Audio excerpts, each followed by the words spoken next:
Ms. Jackson, I'm going to be your student nurse. Can I get your full name and date of birth? Yes, John David Lombard, and February 14th, 2003. All right. Can I see your wristband real quick? Sure. All right. Looks good. Where are you today, Mr. Lombard? I'm at the hospital. Okay. Why are you here? Just a little tummy ache. All right. So the patient is aware and conscious, and he responds to verbal stimuli. So what we're going to do today, Mr. Lombard, is we're going to do a head-to-toe assessment. I'm going to start with your eyes. So I'm just going to hold this up to your eyes and get your pupil size right quick. Looks like about a 5. All right. And so now I'm going to ask you to look straight ahead, and I'm going to shine this light and just test your reflexes. Okay. All right. And then, can I get you to look at that distant object for about 30 seconds? Sure. In the clinical setting, we would wait the full 30 seconds for the patient's eyes to accommodate. And then after the 30 seconds, I would hold an object about 14 inches in front of the patient, and I would ask him to look at this object for 30 seconds as well. And then for the final step, we will take and converge the eyes, and they do. And so the patient would be purple.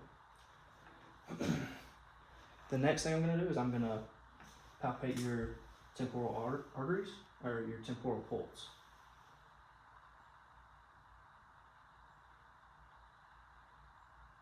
All right, 2 plus. And I'm going to go one side first on carotid. About 3 plus. 3 plus as well. And while he's here, I'm going to check his skin turgor. I'm going to piece the skin on the clavicle, and it went straight back down. All right, so what I'm going to do next is I'm going to assess your cardiac sounds. First with the diaphragm. So we're going to check for his intercostal spaces. There's that second one right there. So I'm going to auscultate the aortic sounds. Then go over parallel to the pulmonic, then the ERT, then the tricuspid, then the mitral. Then I will do the same thing with the bell. Aortic, pulmonic, ERT, tricuspid, then mitral. And normally I would do skin on stethoscope, but for this purpose I'm just going to show you on the patient's clothing. So after I assess the cardiac sounds, I'm going to assess the lung sounds on the front. So first place I'm going to go is right above the clavicle.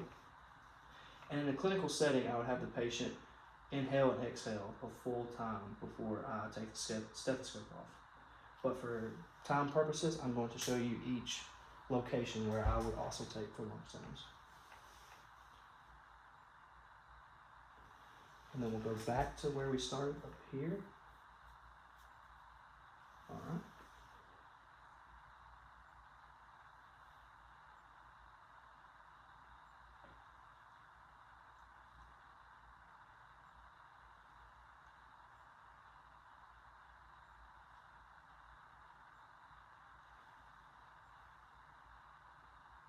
And I'm going to feel for the patient's rib cage on the last one, and it is right there.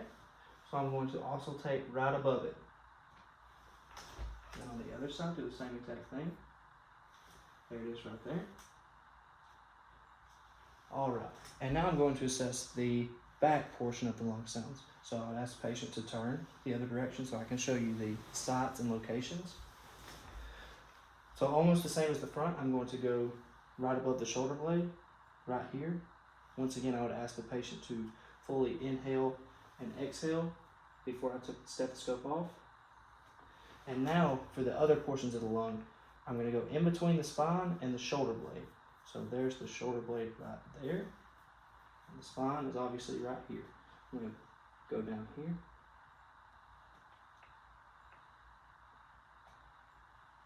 And I would keep going parallel. I wouldn't check one side first and then the other side.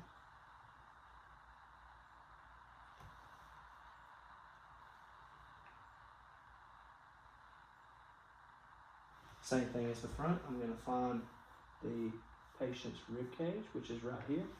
I'm going to auscultate right above it.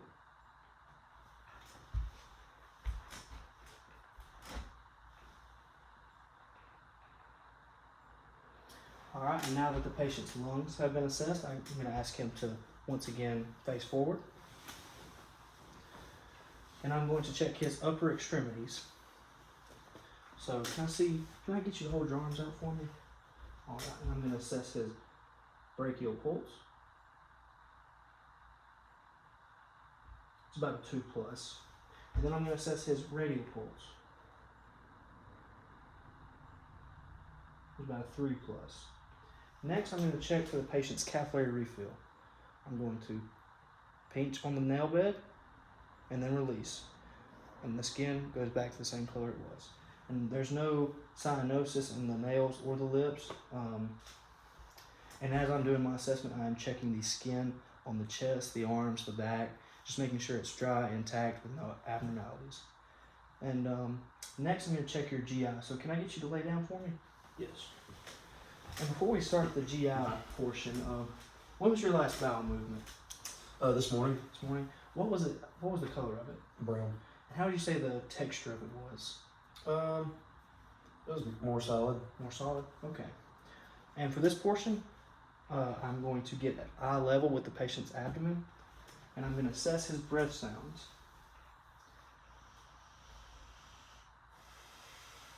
And the breathing does not appear to be labored or with pain, and there seems to be no herniations or risen parts on the abdomen.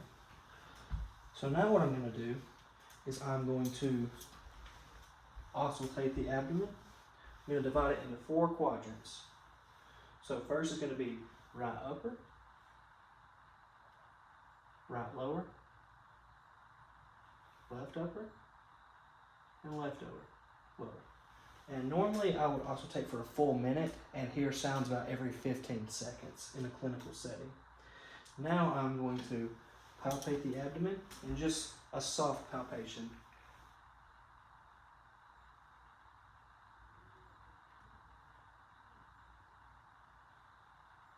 And there appears to be no pain or tenderness. Now I'm going to assess if there is a distended bladder. So the patient's belly button is right here, and the symphysis pubis bone is right there, and I don't feel a distended bladder.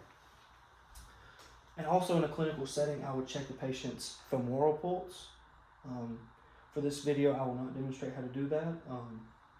And now I'm going to check for the popliteal pulses.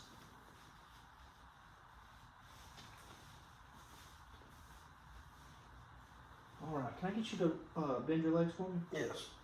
Okay, and the other one as well. And now I'm going to palpate the popliteal pulses. They feel about a 2+, and I'm also assessing the skin as I go down here as well. All right, and I'm going to lower your pant leg back down. All right, and before we assess the lower extremity, can I get you to squeeze my fingers for strength? Bilateral strength. Okay. All right. So now I'm going to assess the patient's posterior tibialis pulse.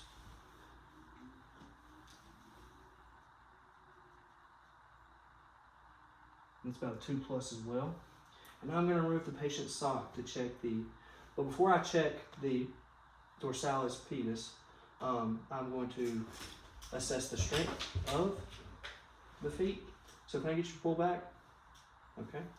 Pull forward. Okay. Patient has bilateral strength. Now I'm going to remove the sock to check his bilateral dorsalis pedis.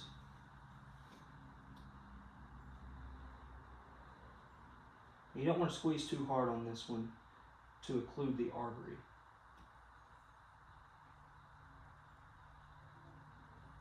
That's about a 2+ as well. Okay. And I've checked the patient's skin, made sure it's dry and intact and without abnormality. Are you in any pain, sir? Not really, no. No? Okay. I've assessed everything, and then I would go and document my findings. And that is the end of my assessment.